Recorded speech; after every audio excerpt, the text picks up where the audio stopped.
La relation avec le Maroc est très ancienne, parce que je suis né dans le sud-ouest, j'ai donc fait mes études à Bordeaux, et à cette époque-là, l'université de Bordeaux était reliée avec le Maroc. Pourquoi? Parce qu'il y avait le port commun, vous voyez, bon. Et là, j'ai rencontré simplement à l'université des amis qui faisaient des études avec moi, vous voyez, et j'avais observé qu'ils étaient tous de très très bons mathématiciens. Ah oui, c'était des mathématiciens, et voilà. Alors j'avais dit, mais les Marocains sont tous des génies de mathématiques. Bon, ça c'est ma première. Et ensuite, lorsque j'ai été professeur, j'ai eu des étudiants marocains dans mon amphithéâtre, etc. Et beaucoup m'ont invité chez eux au Maroc, etc. Alors j'y suis allé, bien sûr. J'ai eu des expériences inouïes. Par exemple, je suis allé dans l'Atlas, j'ai rencontré des familles chez qui j'ai vécu, etc. Et puis j'ai fait aussi beaucoup de marches dans le désert marocain, etc. Des marches d'ailleurs extraordinaires. Bon.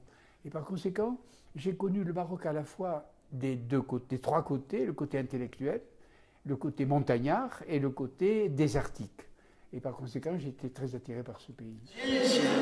Del pericolo che il sviluppo incontrollato della nostra civilizzazione tecnica, economista, scientifica e questo il pericolo che fa per la natura e non unicamente la natura, anche per noi stessi, ha scritto un libro per istituire una relazione di coscienza e questo libro si chiama Le contrat naturel, il contratto naturale.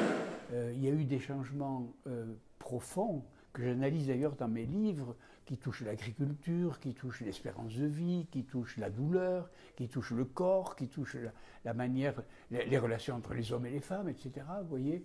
Et donc à peu près tous les pays ont connu ce type de transformation, plus ou moins, avec des variantes culturelles ou religieuses, si vous voulez.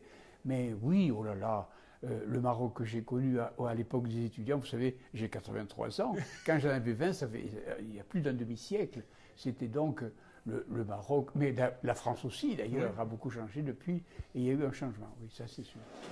Et Bordeaux, le vin, se trouve sensiblement sous la même latitude, un peu au-dessus et un peu au-dessous du 47e degré de latitude nord, milieu exact et bienheureux de la zone tempérée. De part et d'autre des Alpes, il marque, tous deux, les extrémités d'un pays autrefois unifié. Mêmes habitants, même culture, même langue. Oui, je crois que le diagnostic est simple, c'est-à-dire le printemps arabe, et ça tombe très bien puisque vous m'avez interrogé déjà sur les nouvelles technologies. Je crois que le printemps arabe est relié aux nouvelles technologies, c'est-à-dire que les jeunes étaient en effet sur le web et qu'ils se sont réunis, comme ils se réunissent d'ailleurs normalement grâce à ça. Et par conséquent, le printemps arabe est relié aux nouvelles technologies. Bon, alors évidemment, il y a eu un heurt aussitôt entre les printaniers, si vous voulez, et puis les anciennes structures. Alors il y a une tension forcément entre les deux.